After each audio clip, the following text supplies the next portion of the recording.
नमस्कार दोस्तों, आपका स्वागत है आपके अपने चैनल पढ़ लो पर। आज हम पढ़ने जा रहे हैं कक्षा भारत की राजनीति विज्ञान का चैप्टर 1 राष्ट्र निर्माण की चुनौतियां। हमने इसका पार्ट 1 अपने यूट्यूब चैनल पर पहले से करा रखा है। अगर आपने अभी तक नहीं देखा है तो उसे आज आप जाकर देख लीजिए। उसमें मैंने विभाजन से और विभाजन का परिणाम तक करा रखा है पूरा। आप उस वीडियो को देख लीजिए। ये चैप्टर 1 का पार्ट सेकंड है, तो आप सब वीडियो के लास्ट तक बने रहिए। और हाँ, आप हमारे चैनल को लाइक सब्सक्राइब करिए, क्योंकि ये आप सब हिंदी मीडियम वालों के लिए बना है चैनल मेरा।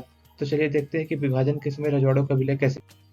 रजवाड़ों का विलय, जैसा कि हम सब जानते हैं कि ब्रिटिश भारत दो भागों में विभाजित था। पहला एक था ब्रिटिश शासित प्रांत और दूसरा था रजवाड़े। रजवाड़ों पर छोटे छोटे छोटे राजाओं का शासन था और ब्रिटिश प्रांत पर अंग्रेज सरकार सीधे नियंत्रण रखती थी। जबकि जो रजवाड़े थे और छोटे छोटे क्या थे, स्वतंत्र राज्य थे जो ब्रिटिश प्रभुत्व के अधीन रहते थे। रजवाड़ों पर राजाओं का शासन था जिन्होंने ब्रिटिश शासन की अधीनता स्वीकार कर रखी थी। रजवाड़ों को अपनी घरेलू मामलों का संचालन करने की स्वतंत्रता थी, लेकिन वो किसके अधीन रहते थे? वो अंग्रेजों के अधीन काम करते थे। अब उस समय हमारे ब्रिटिश साम्राज्य में एक तिहाई हिस्से पर रजवाड़े मौजूद थे। और जैसा कि जानते हैं कि हम सब प्रत्येक 4 में से एक भारतीय किसी न किसी रजवाड़े की प्रजा था। यानी कि भारत की जो पॉपुलेशन थी उसमें 25% लोग कहाँ के निवासी थे? रजवाड़ों के निवासी थे। आज़ादी के पहले ही अंग्रेजी शासन ने घोषणा कर दी थी कि भारत की आज़ादी के साथ ही 365 रजवाड़े भी क्या कर दिए जाएंगे? स्वतंत्र कर दिए जाएंगे। अंग्रेजों का दृष्टिकोण था कि जब भारत आज़ाद हुआ तो उसके बाद रजवाड़े या तो पाकिस्तान में शामिल हो जाएं, या तो भारत में शामिल हो जाएं, या वो अपने स्वतंत्र अस्तित्व बनाए रखें। यानी कि अंग्रेजों ने रजवाड़ों के सामने 3 विकल्प रखा था, या तो वे भारत में शामिल हो जाएं, या पाकिस्तान में शामिल हो सकते हैं, या वो अपना स्वतंत्र अस्तित्व बनाए रख सकते हैं। इसका निर्णय करने का अधिकार प्रजाओं को नहीं दिया गया था। इसका निर्णय करने का अधिकार रजवाड़ों के शासक का था। यह स्थिति अपने आप में अत्यंत गंभीर समस्या थी, क्योंकि इससे भारत की अखंडता पर क्या हो रहा था? संकट उत्पन्न हो रहा था। जैसे ही ब्रिटिश शासन ने घोषणा की थी रजवाड़े अपना स्वतंत्र अस्तित्व बना सकते हैं आज़ादी के बाद, वो तुरंत ही क्या हुई? यह समस्या गंभीर रूप धारण करना चालू कर दी। सबसे पहले त्रावणकोर के राजा ने अपने आप को क्या किया? स्वतंत्र घोषित कर दिया। त्रावणकोर के राजा ने अपने राज्य को स्वतंत्र घोषित कर दिया। ये त्रावणकोर के राजा हैं। और आप जब देखना चाहेंगे ये त्रावणकोर कहाँ है मैप में, तो एकदम नीचे, मैप में एकदम नीचे यहाँ पर त्रावणकोर है। सबसे पहले त्रावणकोर के राजा ने अपने आप को स्वतंत्र घोषित कर दिया कि मैं ब्रिटिश भारत के बाद आज़ाद रहूंगा, अपने आप को भारत में शामिल नहीं करूंगा। इसके बाद अगले इसको देखते ही देखते दूसरे लोगों ने भी अपने राज्यों को आज़ाद रखने की घोषणा कर दी। इसके बाद हैदराबाद के निजाम ने आपको स्वतंत्र रखने की घोषणा कर दी। अन्य शासक जैसे भोपाल के नवाब संविधान सभा में भाग लेना नहीं चाहते थे, क्योंकि वो भी अपने आप को स्वतंत्र रखना चाहते थे। रजवाड़ों के शासक के रवैये से स्पष्ट था कि आज़ादी के बाद भारत के छोटे छोटे टुकड़े हो जाएंगे और इससे भारत के लोकतंत्र का भविष्य संकट में था। स्वतंत्रता संग्राम का हमारे लक्ष्य था कि हम क्या करें? आज़ादी के बाद हमारे यहाँ लोकतंत्र की स्थापना हो और हमारा शासन लोकतंत्र के माध्यम से चलाया जाए। लेकिन रजवाड़ों के शासक क्या थे? वो अलोकतांत्रिक थे और अपनी प्रजाओं को लोकतांत्रिक अधिकार नहीं देना चाहते थे। अब देखेंगे सरकार का नजरिया। अंतरिम सरकार ने भारत रखने की संभावना के खिलाफ कड़ा रुख अपनाया, जबकि मुस्लिम लीग ने इसका विरोध किया। अंतरिम सरकार यानी कि जो इंटरिम गवर्नमेंट बनी थी, उसका मानना था कि जितने भी रजवाड़े हैं वो सभी क्या हो? भारत में उनका विलय हो जाए, नहीं तो इससे क्या हो जाएगा? भारत का छोटे छोटे हिस्सों में टुकड़े हो जाएगा। लेकिन इसका मुस्लिम लीग ने क्या किया? विरोध किया। मुस्लिम लीग का मानना था कि रजवाड़ों को अपने अधिकार से किसी भी राज्य में जाने का क्या दिया जाए? अधिकार दिया जाए। यानी कि उनका रास्ता खुद उनको तय किया जाए कि वो किस राज्य में शामिल होंगे या नहीं शामिल होंगे। सरदार पटेल ने रजवाड़ों के विलय में ऐतिहासिक भूमिका निभाई। जैसा कि हम सब जानते हैं, सरदार पटेल जो थे उन्होंने इन रजवाड़ों को भारत में मिलाने में क्या किया था? एक महत्वपूर्ण भूमिका निभाई थी। और उन सभी रजवाड़ों को भारतीय संघ में शामिल करने में सफल भी रहे थे। उन्होंने आज़ादी से पहले ही क्या बोलते हैं, ज़्यादा से ज़्यादा रजवाड़ों को भारत में विलय करवा लिया था। अब इसका हम देखेंगे कि उस समय पर अगर हमारे यहाँ रजवाड़ों की संख्या कितनी थी, तो हम कुछ यहाँ पर उदाहरण एनसीईआरटी में दिए गए, उसी के माध्यम से हम एक बार देख लेते हैं कितनी संख्या थी।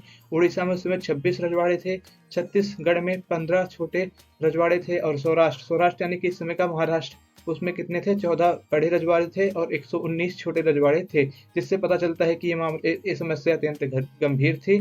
इसके लिए हमें चतुराई एवं युक्तपूर्ण योजना की आवश्यकता थी, क्योंकि अगर इनको भारत में न शामिल किया जाता है तो ये भारत के टुकड़े टुकड़े हो जाते हैं। अधिकांश रजवाड़े को लोग भारतीय संघ में शामिल होना चाहते थे। थोड़ी स्वायत्ता देने के लिए सरकार भी तैयार थी कि आप थोड़ी बहुत स्वायत्ता ले लीजिए और हमारे देश में शामिल हो जाइए, भारत में शामिल हो जाइए। जैसे हमने कश्मीर के साथ किया, उसको स्वायत्ता देकर भारत में क्या किया, शामिल किया। क्यों किया ऐसा? क्योंकि सीमांकन व विभाजन के समय सीमांकन पर खींचातानी बढ़ी, क्योंकि जिस समय हमारा विभाजन हो रहा था उस समय से हमें क्या था, क्षेत्रीय एकता बनाने की जरूरत महसूस हुई। इससे क्या था, नहीं तो इससे भारत की अखंडता क्या हो जाती, भारत की अखंडता खंडित हो जाती। इसीलिए रजवाड़ों को क्षेत्रीय एकता के तहत भारत में शामिल किया गया। अब हम देखते हैं इंस्ट्रूमेंट ऑफ एक्सेशन क्या होता है। आपके पेपर में जरूर क्वेश्चन आता है कि इंस्ट्रूमेंट ऑफ एक्सेशन क्या होता है। इसे हिंदी में बोलते हैं विलय का सहमति पत्र। अब देखते हैं, अधिकतर रजवाड़े के शासकों ने भारतीय संघ में विलय के लिए एक सहमति पत्र पर हस्ताक्षर कर दिए थे। इसे क्या बोलते थे, इसे इंस्ट्रूमेंट ऑफ एक्सेशन कहा जाता था। इसका मतलब क्या, इंस्ट्रूमेंट ऑफ एक्सेशन वह पत्र जिस पर रजवाड़े भारत में शामिल होने के लिए हस्ताक्षर करते थे, उसे इंस्ट्रूमेंट ऑफ एक्सेशन या विलय का सहमति पत्र कहते हैं। अधिकतर रजवाड़ों का तो भारत में विलय हो गया, लेकिन जूनागढ़, हैदराबाद, कश्मीर और मणिपुर की रियासतों को भारत में शामिल करने में थोड़ी सी कठिनाई का सामना करना पड़ा। जैसे जूनागढ़ कहाँ था, जूनागढ़ गुजरात में उपस्थित था। आप यहाँ पर देख सकते हैं, ये जूनागढ़ है, ये जूनागढ़ के शासक हैं, और ये रहा जूनागढ़, ये गुजरात में उपस्थित था। और भारत के उत्तर भाग में स्थित कश्मीर, कश्मीर को भी भारत में शामिल करने में थोड़ी कठिनाई का सामना करना पड़ा। अब आइए हम देखते हैं किस किस राज्यों को किस प्रकार से भारत में शामिल किया गया। हैदराबाद रियासत, जो कि भारत के दक्षिण भाग में स्थित थी, आप यहाँ पर देख सकते हैं मैप में, ये रहा हैदराबाद। तो हैदराबाद को भी हमारे यहाँ भारत में शामिल करने में थोड़ी सी कठिनाई का सामना करना पड़ा था। और अब हम इसको देखेंगे कि हैदराबाद को भारत में शामिल करने के लिए किस किस कठिनाई का सामना करना पड़ा। हैदराबाद के शासक को निजाम कहा जाता था, और यह दुनिया के अमीर लोगों में शामिल था। यानी कि हैदराबाद का जो शासक था उसे क्या, निजाम कहा जाता था। हैदराबाद का निजाम चाहता था कि हैदराबाद को एक आज़ाद रियासत का दर्जा मिले। उसने भारत से 1947 में 1 साल के लिए यथास्थिति का समझौता किया। यानी कि उसका कहना था कि मैं अभी डिसाइड नहीं कर रहा हूँ, मैं अभी निर्णय नहीं ले रहा हूँ कि अब मैं भारत में शामिल होऊंगा या नहीं होऊंगा। आप 1 साल के लिए मुझे क्या करिए, जैसे मेरी स्थिति है यथास्थिति मुझे रहने दीजिए। इसके लिए उसने भारत से 1 साल का समझौता किया 1947 में। लेकिन इसी दौरान भारत की बातचीत हैदराबाद से जारी रही कि वह भारत में अपने आप को शामिल कर ले। लेकिन हैदराबाद का शासक बहुत ही अलोकतांत्रिक था। उसने वहाँ के प्रजा पर क्या किए, अलोकतांत्रिक तरीके से शासन करके उनका दमन किया। इसके परिणाम स्वरूप कम्युनिस्ट पार्टी और हैदराबाद की कांग्रेस के नेतृत्व में किसानों और महिलाओं ने वहां पर निजाम के खिलाफ आंदोलन शुरू कर दिया। इस आंदोलन को कुचलने के लिए निजाम ने अपने एक अर्धसैनिक बल रजाकार को लगाया। निजाम के पास एक अपनी खुद की प्राइवेट आर्मी थी, उसकी एक निजी सेना थी, उसको क्या कहा जाता था, रजाकार कहा जाता था। और जब वहां के लोगों ने आंदोलन करना चालू किया तो उनका दमन करने के लिए उसने रजाकारों को भेजा। आप यहाँ पर तस्वीर में देख सकते हैं, ये रजाकार हैं, निजाम के रजाकार हैं। ये रजाकार अत्यंत ही सांप्रदायिक थे। इन्होंने जाकर गैर मुसलमानों के ऊपर क्या किया, क्रूर हिंसा की। ये उनकी महिलाओं के साथ बलात्कार किया, उनके धन दौलत को लूटा। जब निजाम के रजाकारों का प्रजा पर अत्याचार बढ़ता गया तो इसके परिणाम स्वरूप भारत सरकार ने सितंबर 1948 को एक सैनिक कार्रवाई के द्वारा निजाम को आत्मसमर्पण करने के लिए मजबूर किया। इस प्रकार हैदराबाद रियासत की भारतीय संघ में विलय हुआ। हैदराबाद के बाद हम देखेंगे कि मणिपुर को भारतीय संघ में शामिल करवाने के लिए किन किन समस्याओं का सामना करना पड़ा। आजादी से पहले मणिपुर के महाराजा भोज सिंह ने भारतीय संघ में शामिल होने के लिए विलय पर हस्ताक्षर किए, जिसके बदले उन्हें आंतरिक स्वायत्ता बनाए रखने का आश्वासन दिया गया। यानी कि आपकी आंतरिक स्वायत्ता बनी रहेगी, आप हमारे भारत संघ में शामिल हो जाइए। जनता के दबाव में आकर जून 1948 में वहां पर मणिपुर में चुनाव करवाए गए। चुनाव के फलस्वरूप मणिपुर में संवैधानिक राजतंत्र कायम हुआ। मणिपुर भारत का पहला क्षेत्र है जहां पर सार्वभौमिक वैश्विक मताधिकार के आधार पर चुनाव करवाए गए। मणिपुर में चुनाव कब हुआ, मणिपुर में चुनाव जून 1948 में हुआ। आप इसे नोट कर लीजिए, ये आपके पेपर में एमसीक्यू में आ सकता है कि मणिपुर में चुनाव कब हुए थे और भारत का कौन सा ऐसा राज्य है जहां सबसे पहले सार्वभौमिक वैश्विक मताधिकार के आधार पर चुनाव हुए। तो भारत का राज्य वो मणिपुर है जहां पर पहली बार सार्वभौमिक वैश्विक मताधिकार के आधार पर चुनाव हुए, और जो कि जून 1948 में हुए थे। अब हम आगे बढ़ते हैं, देखते हैं मणिपुर को भारतीय संघ में शामिल कराने के मुद्दे पर मणिपुर की विधानसभा में मतभेद थे। कांग्रेस विलय के पक्ष में थी। कांग्रेस चाहती थी कि मणिपुर का भारतीय संघ में विलय हो जाए, जबकि अन्य पार्टियां इसके विरोध में थी। भारत सरकार ने मणिपुर की विधानसभा से बिना परामर्श किए ही राजा पर दबाव डाला कि मणिपुर को भारतीय संघ में शामिल करा लें और भारतीय संघ को इसमें सफलता प्राप्त हुई। लेकिन इस कदम को भारत सरकार के इस कदम को कि उसने बिना मणिपुर की विधानसभा के परामर्श किए ही मणिपुर को भारतीय संघ में विलय करा दिया, इसको लेकर वहां की जनता में आक्रोश थे। मणिपुर में इस कदम से जनता में नाराजगी पैदा हुई, जिसका प्रभाव हमें आज भी दिखाई देता है। हम देखते हैं आए दिन मणिपुर में दंगे होते रहते हैं।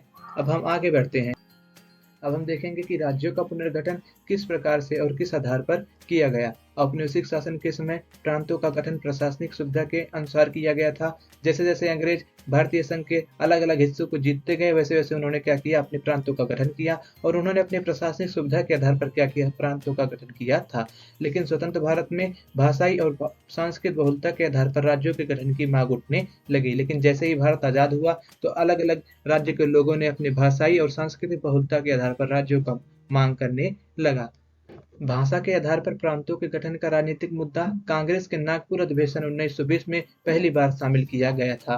कांग्रेस के नागपुर अधिवेशन 1920 में यह कहा गया था कि जब भारत स्वतंत्र होगा तो राज्यों का पुनर्गठन भाषा के आधार पर किया जाएगा, यानी कि एक भाषा के बोलने वाले लोगों को किसी एक विशेष राज्य में संगठित किया जाएगा।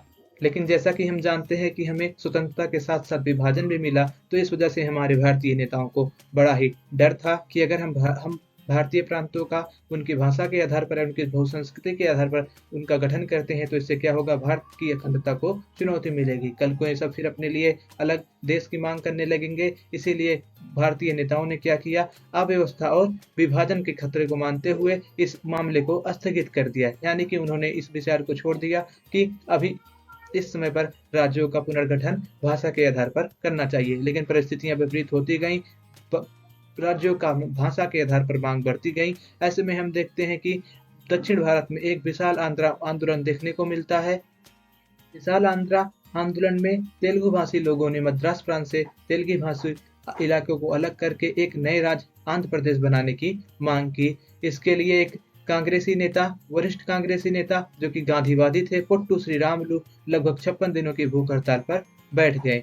भूख हड़ताल के बैठने के बाद उनकी 56 दिनों के बाद मृत्यु हो गई। इसके परिणाम स्वरूप सरकार ने दिसंबर 1952 में आंध्र प्रदेश नाम से अलग राज्य की घोषणा की। इस प्रकार आंध्र प्रदेश पहला राज्य था जिसका गठन भाषा के आधार पर किया गया। तो आपके पेपर में एमसीक्यू में आता है कि भारत का कौन सा ऐसा पहला राज्य था कि उसका गठन भाषा के आधार पर किया गया। तो आंध्र प्रदेश पहला ऐसा राज्य था जिसका दिसंबर 1952 में क्या किया गया, भाषा के आधार पर गठन किया गया। अब हम जान लेते हैं कि पुट्टी श्रीरामुलु क्या थे।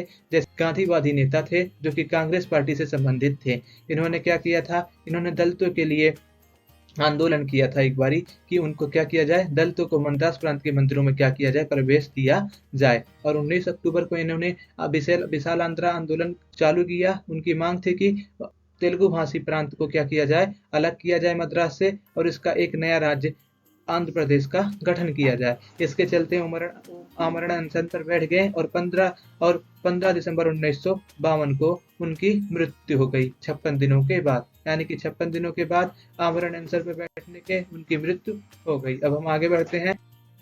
लेकिन आंध्र प्रदेश के गठन के बाद देश में भाषाई आधार पर राज्यों की मांग बढ़ने लगी। यानी कि जैसे ही आंध्र प्रदेश का गठन किया गया भाषा के आधार पर, तो अन्य राज्य क्या करने लगे, मांग करने लगे कि आप हमारा भी क्या करिए, भाषा के आधार पर गठन करिए। सब अन्य राज्यों की मांग को देखते हुए भारत सरकार ने यानी कि 1935 में एक क्या किया, राज्य पुनर्गठन आयोग की स्थापना की। देख सकते हैं जैसे कि आप यहाँ पर कार्टून में, यहाँ पर नेहरू जी बैठे हुए हैं। यहाँ पर अलग अलग राज्यों के नेताओं को रूप में कार्टून को दर्शाया गया है कि कोई विशाल महाराष्ट्र की मांग कर रहा है, कोई गुजरात की मांग कर रहा है। तो इस कार्टून आपके पेपर में भी आ सकता है कि पूछ सकते हैं कि इस कार्टून के माध्यम से क्या दर्शाने का प्रयास किया जा रहा है। तो आप समानतः उसमें लिख देंगे कि इस कार्टून में उस दौर के माहौल को दर्शाने का प्रयास किया जा रहा है जब भाषाई आधारित राज्यों की गठन की मांग जोर थी। यानी कि जब भाषा के आधार पर राज्यों की मांग जोर पर थी, तब के दौर को इस कार्टून में दिखाने का प्रयास किया गया है। और यहाँ पर आप बता देना कि बीच में कांग्रेस के नेता पंडित जवाहरलाल नेहरू जी बैठे हुए हैं जो उस समय भारत के प्रधानमंत्री थे। राज्य पुनर्गठन आयोग का कार्य था कि वो राज्यों के सीमांकन पर विचार करे, यानी कि राज्यों का सीमांकन कैसे किया जाएगा, यानी कि उनकी सीमा किस आधार पर निर्धारित की जाएगी और उनकी सीमा कितनी रहेगी, इस पर विचार करे। तो उसने अपनी रिपोर्ट में स्वीकार किया कि क्या सीमाएं भाषा के आधार पर तय की जाए, यानी कि जो सीमाएं होती है राज्य की, उसको भाषा के आधार पर तय की जाए, यानी कि एक विशेष भाषा को बोलने वाले लोगों को एक विशेष राज्य में रखा जाए। और इसी की रिपोर्ट के आधार पर 1956 में राज्य पुनर्गठन अधिनियम पास हुआ, जिसके तहत भारत में 14 राज्य और 6 केंद्र शासित प्रदेश बनाए गए। इसने अपनी रिपोर्ट 1955 में प्रस्तुत की थी। किसने? राज्य पुनर्गठन आयोग ने। ये प्रश्न कभी कभी पूछा जाता है, इसे आप ध्यान रखिएगा। अब हम आगे बढ़ते हैं, देखते हैं आज़ादी के बाद क्या हुआ। जब राज्यों की मांग हुई कि अलग अलग भाषा के आधार पर राज्य बनाए जाए, तो इससे क्या हुआ, तो देश की एकता को खतरा महसूस हुआ। उनका मानना था कि उस समय के नेताओं का कि भाषा के आधार पर अगर हम राज्य का गठन करेंगे तो नई भाषाई राज्यों में अलगाववाद को क्या मिलेगा, बढ़ावा मिलेगा। लेकिन जनता ने बहुत सारे आंदोलन किए और आंदोलन के दबाव में आकर सरकार ने क्या किया, नेतृत्व ने भाषा के आधार पर राज्यों का पुनर्गठन करने का निर्णय लिया, ताकि बंटवारे और अलगाववाद के खतरों को कम किया जा सके, जिससे इन सबकी जो इच्छाएं हैं वो संतुष्ट हो जाएं और बंटवारे और अलगाववाद का जो इनका खतरा मंडरा रहा है भारत के ऊपर, वो क्या हो, कम हो जाए। इस कदम को लोकतांत्रिक कदम के रूप में देखा गया कि भाषाओं के आधार पर हमारे देश में राज्यों का गठन किया जा रहा है। क्या है कि लोकतांत्रिक कदम है। जब भाषा के आधार पर राज्यों का पुनर्गठन किया गया, इससे राजनीति और सत्ता में भागीदारी केवल अंग्रेजी भाषी अभिजात वर्गों तक सीमित नहीं रह गई, बल्कि यह सबके लिए भागीदारी और जारी करने के लिए रास्ते खुल गए। राज्यों के पुनर्गठन को 50 साल से भी अब क्या हो गया है, ज्यादा हो गया है। इसने हमारी राजनीति के नेतृत्व और प्रकृति को बदल दिया है। अब सवाल ये उठता है कि क्या भाषा के आधार पर राज्यों का गठन करना सही था, मतलब जो भाषा के आधार पर राज्य को गठन किया गया, राज्यों का गठन किया गया, वो कितना सही था। अब देखिए, भाषा के आधार पर राज्यों का गठन करना से क्या हुआ, हमारे यहाँ एकता को और विविधता के सिद्धांत को बढ़ावा मिला। लोकतंत्र का मतलब सिर्फ यही नहीं है कि आपके यहाँ संविधान है और आपके यहाँ चुनाव होते हैं। यहीं तक लोकतंत्र का अर्थ सीमित नहीं है, लोकतंत्र का अर्थ इससे ज्यादा विस्तृत है। लोकतंत्र का अर्थ है कि आप विविधताओं की पहचान करें और उसको स्वीकार भी करें, और उसी के आधार अपनी क्या करें, अपनी भविष्य की राजनीति को इसी के आधार पर क्या करें, चलाएं। यानी कि बहुलताओं को जो लोकतंत्र में स्वीकार किया जाता है, इसलिए भाषा के आधार पर राज्यों का गठन किया जाना सही था। अब आगे बढ़ते हैं, हम देखते हैं किन किन और राज्यों का निर्माण हुआ था। अब उनको हम देखेंगे, यानी कि नए राज्यों का निर्माण। देखो, एक जन आंदोलन के बाद क्या हुआ, 1960 में महाराष्ट्र और गुजरात का क्या हुआ, निर्माण हुआ। पहले महाराष्ट्र और गुजरात क्या हुआ करते थे, एक हुआ करते थे। यहाँ पे हम मैप में देख सकते हैं, ये देखिए, महाराष्ट्र और गुजरात पहले एक हुआ करते थे, लेकिन 1960 में महाराष्ट्र में एक आंदोलन हुआ, यानी कि उस समय बॉम्बे में एक आंदोलन हुआ। उसके तहत क्या हुआ, महाराष्ट्र मराठी बोलने वालों के लिए क्या कर दिया गया, महाराष्ट्र बना दिया गया, और गुजराती बोलने वालों के लिए क्या कर दिया गया, गुजरात बना दिया। यहाँ से बाउंड्री करके क्या कर दिया गया, एक तरफ मराठी लोगों को रखा गया और एक तरफ क्या किया, गुजराती भाषी लोगों को रखा गया। आप यहाँ पर मैप में देख सकते हैं, गुजरात को गुजराती भाषाओं के लिए बनाया गया और महाराष्ट्र को मराठी भाषियों के लिए बनाया गया। ऐसे ही पंजाब में हिंदी भाषी और पंजाब भाषी समुदाय रहते थे, और जो पंजाबी भाषी इलाके के लोग थे, उनके एक अलग राज्य की मांग थी। लेकिन जो उनकी मांग थी वो 1956 में स्वीकार नहीं की गई थी, लेकिन बाद में अंततः 1966 में उनकी मांग के आधार पर पंजाब भाषी क्षेत्र को पंजाब में शामिल किया गया और हरियाणा और हिमाचल प्रदेश को एक अलग राज्य बनाया गया। यानी कि 1966 में हरियाणा, पंजाब, हिमाचल प्रदेश का गठन हुआ। आप देख सकते हैं मैप में, यहाँ पर पहले पंजाब इतना बड़ा था, पंजाब पहले ये पूरा था, तो इसमें अलग अलग भाषा के लोग रहते थे। एक यहाँ पर भी हिंदी भाषी लोग थे, यहाँ पर भी हिंदी भाषी लोग थे। तो क्या किया गया, यहाँ पर जो पंजाबी भाषी लोग थे, यानी कि जो इस एरिया में पंजाबी भाषी लोग थे, उनको अलग करके क्या कर दिया गया, पंजाब बना दिया गया, और इसके अलावा 2 और राज्य बना दिए गए, हिमाचल प्रदेश और कौन सा, हरियाणा। यानी कि पंजाब को बांटकर 3 राज्यों में विभाजित कर दिया गया, हिमाचल प्रदेश, पंजाब और हरियाणा। अब आगे देखते हैं किन किन राज्यों का और निर्माण हुआ भाषा के आधार पर या संस्कृति के आधार पर। 1972 में पूर्वोत्तर में, यानी कि नॉर्थ ईस्ट में, यहाँ पर ये जो इलाका है भारत का, इसे बोलते हैं पूर्वोत्तर। यानी कि 1972 में पूर्वोत्तर का पुनर्गठन करके असम से 3 नए राज्य बनाए गए। 3 कौन कौन से नए राज्य बनाए गए, मेघालय, मणिपुर और त्रिपुरा। यानी कि मेघालय, मणिपुर और त्रिपुरा को नए राज्यों के रूप में स्थापित कब किया गया, 1972 में। कभी कभी एग्जाम में पूछा जाता है कि ये किस राज्य से संबंधित है, यानी कि पहले किस राज्य में थे, तो आप कहना असम में।